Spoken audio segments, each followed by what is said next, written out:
원래 선관위가요 총선, 지선, 뭐 대선만 관리하는 게 아니고 심지어는 농협조합장 투표 같은 것도 관리해주거든요. 대학교 총학생회장도 관리해줘요. 원하면. 대행해주는 거죠. 근데 이번은 각 당의 경선 관리 못 해주겠답니다. 뭐야 왜? 헌재에서 대통령 탄핵이 인용될 경우에 60일 이내에 이걸 준비를 해야 되는데 각 정당의 경선까지 관리해줄 여력이 안 된다 이런 뜻이거든요. 알아서 관리해라 직접. 이러면 약간 대혼란이 오는 좀 상황이 와요. 뭐 이제 여러 가지 시스템 문제라든지 이런 부분이 있어가지고 선관위 입장에서 대선에 올인해야 되기 때문에 우리가 거기에 여력이 없다 이해는 안 되는 바가 아니에요. 근데 하려면 또 할 수 있는 부분이라고 저는 보거든요. 대선하고 좀 다르게 일반 정당의 투표는 뭐 자기들끼리 경선 룰을 만들겠지만 제3자가 봐달라는 거거든요. 그렇죠. 공정하게 그런 봐달라는 거죠. 그런 역할을 하라고 선관위가 지금 있는 부분인데 이게 아니 모든 실무를 다 하라는 이야기가 아니잖아. 관리라도 해달라는 거고. 근데 이건 굉장히 도발적이고 건방지고요. 황당하기까지 합니다. 이렇게 관리하는데 예산이 얼마가 필요하고 인력이 더 필요합니다라고 국회에 요구하면 될 일을 어디 건방지게 이렇게 나올 수가 있죠? 배째도 아니고 이게 뭐야? 그러니까 나는 선관위의 자세가 매우 건방지. 반기문 출마 자격이 문제 없다라고 이야기할 때부터는 기분이 벌써 이렇게 뭔가 편파적인 느낌이 드네 이런 생각이 들었거든요. 아니 편파가 문제가 아니라 이건 자신이 해야 할 일을 방기하는 못하겠으면 왜 못하는가 하려면 어떻게 하면 할 수 있는가 이 얘기를 하지 않고 그러니까 나는 못해하고 나 자빠지는 거잖아. 나는 내가 의도를 말하고 싶어서 그래요. 왜 그러는지를 이제 지금 말씀드릴게요. 이게 수개표 문제랑 연관이 있다고 보거든요. 저는 지금 야권에서 현역 의원 송영길 의원 같은 사람들이 지금 수개표 문제를 공론화시키고 법안 만들겠다 하고 있는 상황이에요. 그러니까 경선 관리나 대선 관리를 하려면 그렇게 힘들다는 것을 엄살 억지를 부려줘야 되는 거예요. 근데 수개표를 하게 되면 자기들 주장대로만 하면 난 죽어 이런 식이야. 훨씬 더 많은 인력이 투입돼야 되는 부분에 있어서의 그 엄살에 대한 미리 방어 차원에서 이렇게 하고 있는 게 아닌가라는 저는 그런 느낌을 그것도 봐요. 동의해요. 예산 이제 따야 되니까 그런 것도 있는데 굉장히 아니 예산 따는 문제가 아니고 수개표를 안 받아들이려고 하는 그렇죠. 그런 경우도 보이고. 있고 예산 따낼 경우에도 있는데 지금 선관위는요 일반 법률 이하의 조직이 아니에요. 헌법기관입니다. 선관위는 헌법기관이에요. 굉장히 다릅니다. 일반 검사나 뭐 행정부하고 달라요. 굉장히 초법적인 헌법기관이기 때문에 굉장히 준엄해야 되는 거거든요. 굉장히 준엄해야 됩니다. 그리고 실수가 없어야 됩니다. 단 하나의 실수로 나라가 붕괴될 수 있기 때문에 선관위 굉장히 신중해야 되는데 만약에 지금 수개표 문제가 저희도 이제 시민의 눈도 지금 서명을 하고 있지만 이게 바로 예산을 반으로 줄일 수 있는 절호의 기회이고 부정선거를 완전히 부정선거를 한다는 게 아니라 부정선거 시비를 일소시킬 수 있는 좋은 방법입니다. 그리고 분명히 제가 공무원이라 말하는데요. 14,700곳 선관위 단 한 명도 나온 놈 없습니다. 다 지자체 공무원과 교사가 선거 종사 업무로 교육받고 투입되는 겁니다. 14,700곳을 다 선관위가 관리한다는 건 해방 이래 단 한 번도 없었어요.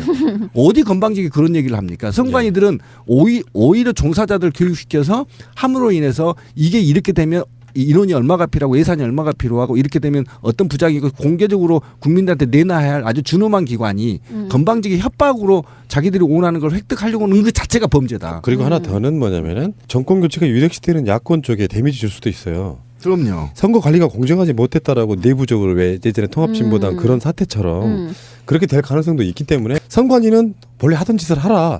농협조합장 선거 돼주면서 지금 공당에 이 사람들 5년 만에 한 번씩 하는 일정이 자기들이 역할이고 의무고 대목이에요. 그렇죠. 근데 지금 정당이 몇 개나 된다고 수십 개도 아니고 자기 존재를 증명해야 되는 바보 판국에 같은 지금 놈들. 이루고 있어? 간단하게 제가 그 선관위에 직접 근무하는 사람이 어떤 사람이 선관위에 공무원으로 채용이 되면 그 근무 환경이 어떠냐라고 질문한 거에 대해서 현직인 사람이 답변한 게 있어요.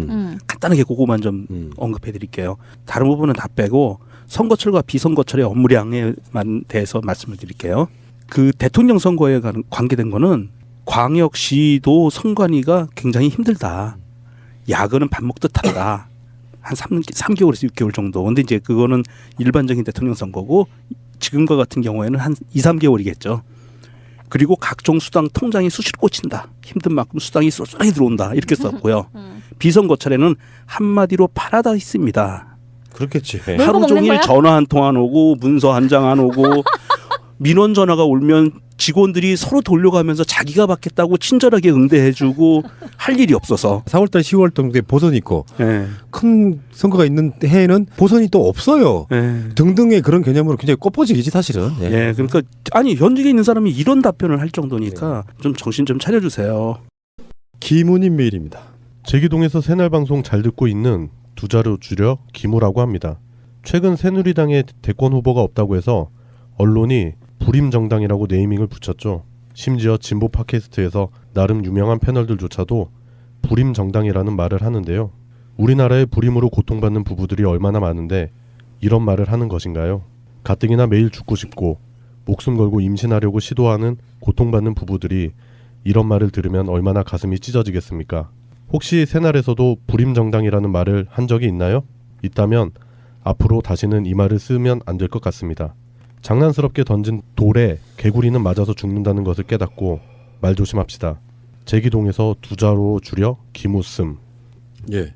새가 날아든다에서도 이런 표현을 몇 번 한 적이 있을 거예요. 근데 왜 있을 거라고 대답하냐면은 그 말의 의미에 대해서 크게 생각하지 않고 썼기 때문에 아마 기억을 못하지 않을까 생각이 드는데요. 그런 표현을 쓴 적이 있다면 사과를 개인적으로 드리고요. 아무 문제의식 없이 쓰는 말 중에 이렇게 어떤 특정인 분들한테는 가슴 아픈 그런 경우가 꽤 있을 수 있어요. 네, 그럴 수 있습니다. 그래서 그 조심해야 될 것 같고요. 불임이라는 표현 아니라도 그냥 풀어서 쓸 수도 있잖아요. 대선 후보 없는 정당이라고 하면 되지. 제가 그 비슷한 이야기로 오늘 있었던 일인데 무슨 상품을 이야기하면서 살색 있어요 하더라고요. 아직도 그런 사람이 있어요? 살색 있다고 어떤 가게를 갔는데 저는 옆에서 이제 완전히 다른 쪽 팀이었고 귀로만 들었는데 문제의식을 갖고 있는 사람이었기 때문에 살색이라는 표현을 지금도 쓰는구나. 뭐 살색의 기준은 우리나라 사람들의 색깔이구나. 그래서 그게 문제가 있다. 그래서 보통 살구색이나 다른 쪽으로 이렇게 용어를 대체하고 있잖아요. 그러니까 네. 그렇게 좀 세세하고 디테일한 것들이 저는 우리나라의 사람들의 기본적인 민주주의 의식을 높여준다고 생각해요. 아무것도 아닌 것 같지만 또 다른 얘기 하나 해보겠습니다. 약간 이게 이제 좀 연관이 있는 건데 엄청 날씨가 최근에 추웠잖아요. 커피숍이었는데 제가 어떤 분을 이렇게 만나면서 다른 비즈니스 이야기를 잠깐 할 기회가 있었는데 제가 문 가쪽에 앉아 있었거든요. 근데 할아버지 할머니들 오셔가지고 문 열고 나가시는데 자기들이 밖에 이야기하느라고 문 열고 나가고 나서 문을 안 닫아줘요. 아하. 이렇게 엄청 추운 바람이 들어올 거 아니에요. 그렇죠. 근데 사실 알고 보면 그분들이 나빠서가 아니라 이제 선진 국가라고 불리울 정도의 사람들이 되려면 국민소득이 중요한 게 아니고 내가 무심결에 한 것들이 상대방한테는 상처가 될 수도 있고 아까 말한 추위가 될 수도 있다는 거를 어느 정도는 감안하고 행동해야 된다는 거예요. 나는 아무 죄 없이 담배를 피웠는데 왜 나한테 욕을 하지가 아니라 누군가는 지나가다가 그 냄새를 맡으면 죄를 짓는 거라는 거를 인식해 줄 때만이 그게 진정한 저는 그 민도가 높은 국민이 되지 않나 이렇게 생각을 해봅니다. 맞습니다. 마트 큰 마트 가서 이제 카트가 이렇게 지나가면 누군가는 내가 카트의 십자로를 지나갈 때 나 때문에 멈춰 서는 사람이 있잖아요. 그러면 보통 미국 같은 데서는 그거 썰이라든지 고맙다 이렇게 표현해주고 가죠. Thank you.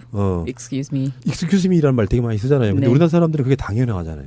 그런 방식으로 가면 안 되겠다는 거죠. 나만 직진하고 가면 안 된다는 거예요. 주위에 뭐가 있는지를 보고 가줘야 이게 진정한 좋은 나라에 좀 해당된다라고 생각을 합니다.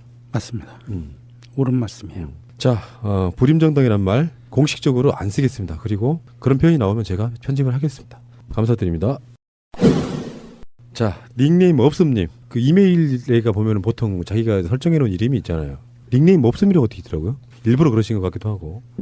안녕하세요. 새가 날아든다 애청자입니다. 2017년 1월 14일에 업로드한 2010회 분열하는 최순실 패밀리 내용 중 오류가 있는 것 같아서 알려드립니다. 22분 37초에서 22분 53초 부분에 최태민이 죽었을 당시에 빈소에 임선희 씨 옆에 박근혜 씨가 상복을 입고 있었어요. 둘이 나란히 다섯째 부인과 같이. 그런 부분들 때문에 지금 이게 의혹이 해소가 되질 않아요. 결정적인 부분은 거기에요. 라는 내용이 있습니다. 경향신문 2016년 12월 31일 기사 등을 검색해보면 박근혜 씨는 임선희 씨가 사망했을 때 상복을 입은 것으로 나옵니다. 그리고 최태민이 죽었을 때는 그의 자식들 중 일부와 몇몇 사람들이 거의 도둑 장례를 치른 것으로 알고 있습니다. 박근혜도 최태민이 죽은 사실을 한참 후에 안 것으로 알려져 있습니다. 이 방송이 혹시 법적으로 문제가 되지 않을까 염려가 됩니다. 새가 날아든다 해서 잘 조치하실 것이라 믿습니다. 새해에도 늘 건강하시기를 바랍니다. 감사합니다. 예, 이 부분은요. 이 메일이 오기 전에 방송 나가고 제가 뜨거 했어요. 어떤 경우냐면은 하다 보면은 도둑이 들려면 뭐뭐뭐 한다 이런 표현 쓰잖아요. 개도 안 짖는다 이런 것처럼 네.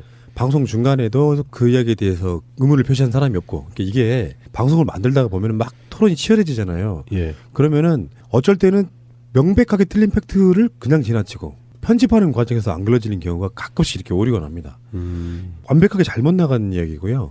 그 전에 우리가 방송했던 다른 방송에서는 최태민이가 아니고 임선희라고 하는 사람이 죽었을 때 그랬다는 얘기가 여러 번 나옴에도 불구하고 요거를 걸러내지는 못하는 거예요. 말이 잘못 나가는 경우인 거죠. 예. 실제로 방송하다 보면요, 이제 저 같은 경우도 그런 경우 있거든요. 저런 말을 내가 방송에서 했어 할 정도로. 여러분들은 그런 경우 없어요? 많습니다. 그렇죠. 저도 있습니다. 그러니까 저도 이거 들으면서 왜 저렇게 말했지? 예를 들어서 볼펜을 펜볼이라고 한다든지. 이걸 제가 발언한 것 같은데 그 방송에서 이거를 하도 최태민이 입에 올마서 그냥 자동으로 나온 것 같아요. 황진미 씨로 기억하는데, 내 황진미 씨도 동조를 했고요. 아, 그래서 네, 제가 첫 발언을 뗐고 황진미 씨가 옆에서 동조를 했어요. 계셨네 이분이. 범인이셨네. 닉네임 없음님이셨습니다. 원래 선관위가요, 총선, 지선, 뭐 대선만 관리하는 게 아니고 심지어는 농협조합장 투표 같은 것도 관리해주거든요. 대학교 네. 총학생회장도 관리해줘요. 원하면. 대행해 주는 거죠. 네. 근데 이번은 각 당의 경선 관리 못 해주겠답니다. 뭐야 왜? 헌재에서 대통령 탄핵이 인용될 경우에 60일 이내에 이걸 준비를 해야 되는데 각 정당의 경선까지 관리해줄 여력이 안 된다 이런 뜻이거든요. 알아서 관리해라 직접. 이러면 약간 대혼란이 오는 좀 상황이 와요. 뭐 이제 여러 가지 시스템 문제라든지 이런 부분이 있어가지고 선관위 입장에서 대선에 올인해야 되기 때문에 우리가 거기에 여력이 없다 이해는 안 되는 바가 아니에요. 근데 하려면 또 할 수 있는 부분이라고 저는 보거든요. 대선하고 좀 다르게 일반 정당의 투표는 뭐 자기들끼리 경선 룰을 만들겠지만 제3자가 봐달라는 거거든요. 그렇죠. 그런 공정하게 거- 예. 봐달라는 거죠. 그런 역할을 하라고 선관위가 지금 음. 있는 부분인데 이게 아니 모든 실무를 다 하라는 이야기가 아니잖아. 관리라도 해달라는 거고. 근데 난 죽어 이런 식이야. 훨씬 더 많은 인력이 투입돼야 되는 부분에 있어서의 음. 그 엄살에 대한 미리 방어 차원에서 아. 이렇게 하고 있는 게 아닌가라는 저는 그런 예, 뭐 느낌을 그것도 봐요. 동의해요. 예산 이제 따야 되니까 그런 것도 있는데 굉장히 예산 따는 문제가 아니고 스케표를 안 받아들이려고 하는 그렇죠. 엄살 그런 저런 경우도 거이고. 있고 예산 따낼 경우에도 있는데 지금 선관위는요 일반 법률 이하의 조직이 아니에요. 헌법기관입니다. 선관위는 헌법기관이에요. 굉장히 다릅니다. 일반 검사나 뭐 행정부하고 달라요. 굉장히 초법적인 헌법기관이기 때문에 굉장히 준엄해야 되는 거거든요. 굉장히 준엄해야 됩니다. 그리고 실수가 없어야 됩니다.